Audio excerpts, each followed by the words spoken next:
1940. Europe has fallen. France has surrendered, and the British Expeditionary Force has just been miraculously evacuated from the beaches of Dunkirk. Now Britain stands alone, bracing for the full might of Hitler's seemingly unstoppable war machine.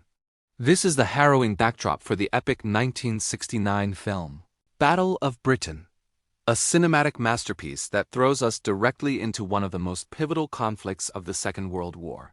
The film opens with the eerie quiet after the fall of France. We see the German forces confident and victorious, setting up their new airfields along the French coast, their sights set firmly across the English Channel. The plan is simple, yet devastating. Operation Sea Lion, the invasion of Great Britain. But before any ground troops can land, the Luftwaffe, the German Air Force, must first achieve total air superiority. They need to crush the Royal Air Force, the RAF, into dust. From the very beginning, the film brilliantly establishes the terrifying odds. The Luftwaffe, led by the arrogant but capable Hermann Göring, vastly outnumbers the RAF in both planes and experienced pilots. Their Messerschmitt Bf 109s and Heinkel bombers are a formidable force. On the other side, we meet the men tasked with the impossible.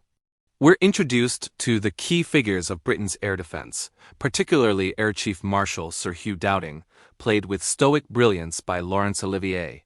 Dowding is the quiet, calculating mind behind the entire defense strategy. He's not a frontline warrior, but his decisions in the strategic heart of RAF Fighter Command will determine the fate of the nation. Dowding's command is a fascinating look into the nerve center of the war.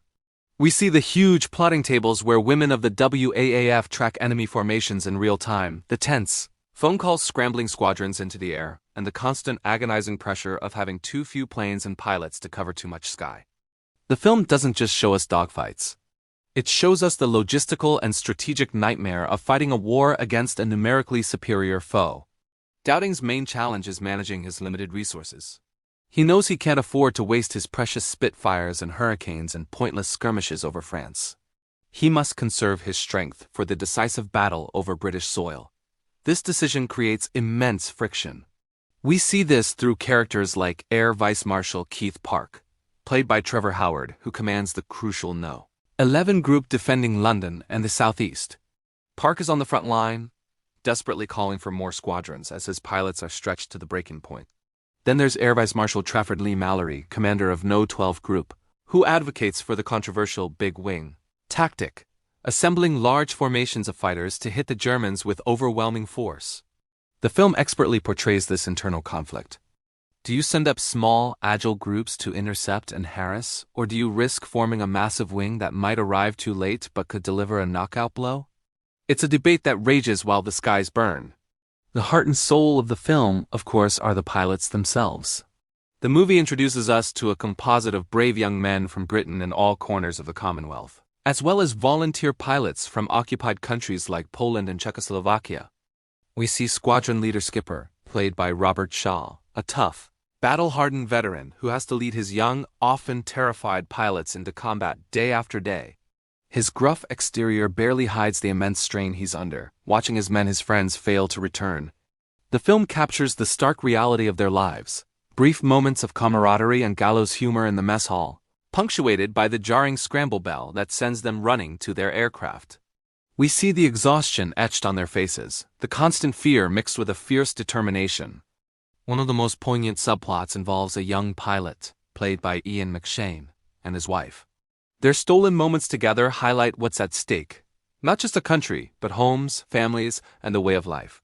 The personal cost of this war is never forgotten. A particularly moving scene shows a pilot's wife waiting, watching the sky for his return, counting the planes as they land, her heart sinking with each one that's missing.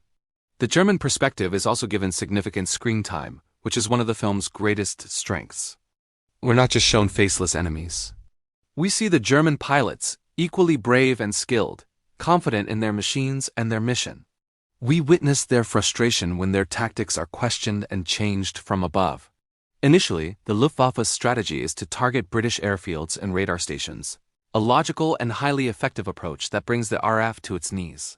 The relentless attacks on airbases like Biggin Hill are depicted with terrifying accuracy. The RAF is on the ropes, losing more planes and pilots than they can replace. But then, a pivotal mistake is made. After a single stray German bomber accidentally drops its payload on London, a furious Winston Churchill orders a retaliatory raid on Berlin. While the raid does little physical damage, it infuriates Hitler. In a fit of rage, he orders the Luftwaffe to switch its focus from the RAF's airfields to bombing London and other British cities. This is the Blitz. For the Germans, it's about breaking civilian morale. But for Air Chief Marshal Dowding, it's a lifeline. The shift in strategy gives his battered airfields a desperately needed chance to repair and his exhausted ground crews a moment to breathe. The pressure is off fighter command just as it's about to break. This leads to the film's breathtaking climax, the massive aerial battles over London. The scale of these scenes is simply astounding, especially for a film made in 1969. The producers assembled one of the largest private air forces in the world, using real, flying Spitfires, Hurricanes, and their Spanish-built equivalents of the Messerschmitts and Heinkels. There's very little CGI trickery here. What you see are real planes engaged in spectacular dogfights. The roar of the Merlin engines, the chatter of machine guns, the sight of dozens of aircraft weaving and diving through the clouds, it's an immersive, visceral experience that puts you right in the cockpit. The film culminates on September 15, 1940, a day that would later be known as Battle of Britain Day. The Luftwaffe launches its largest, most concentrated attack yet, determined to finally smash the RAF. But instead of a broken and depleted force, they are met by a defiant and surprisingly strong Royal Air Force. Thanks to the respite and the ferocity of pilots from nations like Poland who were particularly motivated to fight, the RAF puts up a wall of resistance. The sky over London becomes a chaotic maelstrom of combat. The German bomber crews, seeing the sheer number of fighters rising to meet them, are shaken. Their belief in the RAF's imminent collapse is shattered. The losses on both sides are heavy, but for the Germans, it's a strategic defeat. They fail to gain air superiority. They fail to break the RAF. The Battle of Britain is effectively won.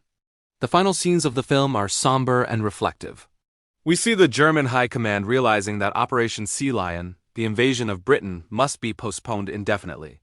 The threat has been averted, but the cost has been immense. The film's closing lines, delivered by Laurence Olivier as Dowding, are quietly powerful. As he looks over the empty operations room, he's told that they've won a great victory. He simply looks at the casualty boards, listing the pilots killed, wounded, and missing, and reflects on the terrible cost. It's not a triumphant ending, but a respectful and poignant tribute to the men who fought and died. Battle of Britain is more than just a war movie. It's a historical document brought to life. It's a testament to the courage of the few, as Churchill famously called them, who stood against overwhelming odds and changed the course of history. It masterfully balances grand strategy with personal sacrifice, showing both the big picture and the human cost. It's a powerful, thrilling, and ultimately moving film that honors a generation who, in Britain's darkest hour, took to the skies and secured its finest. It remains a must-watch for anyone interested in history, aviation, or stories of incredible human bravery. Thanks for watching. If you enjoyed this deep dive into a classic war film, be sure to hit that like button and subscribe for more content. Let me know in the comments what you think of Battle of Britain.